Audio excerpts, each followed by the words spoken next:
দেখুন, বছরে একটাই দিন আসে, তা হলো 20 জুন। এই দিনটি অত্যন্ত গুরুত্ব দেওয়া হয় যে এই দিন দুর্ভাগ্যকে কাটিয়ে সৌভাগ্য প্রাপ্তির দিন বলা হয়ে থাকে। তো এই দিন অবশ্যই করে নেবেন একটি অত্যন্ত সহজ উপায়, যা আপনার দুর্ভাগ্যকে দূর করতে সাহায্য করবে। কি করবেন সেটা আগে প্রথমে জেনে নিন। দেখুন, একটি হলুদ দেখে পাতিলেবু নিয়ে চলে আসবেন।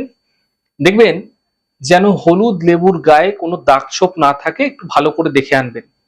এরপর 21খানা ফুলওয়ালা লবঙ্গ নিয়ে ফুলটা আপনারা বাইরের দিকে থাকবে এবং পেছনের দিকটি লবঙ্গের গায়ে গেঁথে দেবেন।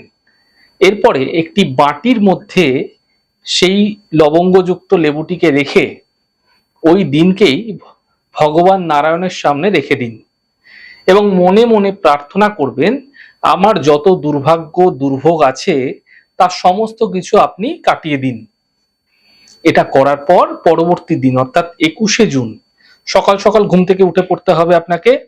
কারো সঙ্গে কোনোরূপ কথা না বলে সেই লেবুটিকে ওখান থেকে তুলে আপনারা প্রবাহমান নদীতে ভাসিয়ে দেবেন। অবশ্যই পারলে সম্ভব হলে সকালবেলা স্নান করে নিয়ে করতে পারলে ভালো হয়। যদি একান্তই তা করতে না পারছেন, তাহলে আপনারা গঙ্গা জল ছিটিয়ে সেখান থেকে লেবুটা তুলে আপনারা গঙ্গা নদীতে অথবা প্রবাহমান নদীতে বা একান্তই না থাকলে কোনো জলাশয় ভাসিয়ে দিন। পরিবারের যে কোনো একজন ব্যক্তিও এই প্রক্রিয়াটি আপনারা করতে পারেন। সকলের পক্ষে সম্ভব না হলেও এই প্রক্রিয়াটি করা যেতে পারে পরিবারের সকলের উদ্দেশ্যকে নিয়ে। এই প্রক্রিয়া করার পর আপনার দুর্ভাগ্য দূর হতে আপনারা দেখতে পাবেন। ঈশ্বরের ওপর বিশ্বাস ভরসা রেখে আপনারা করুন, নিজেরাই এর চমৎকার কিন্তু আপনারা লক্ষ্য করতে পারবেন।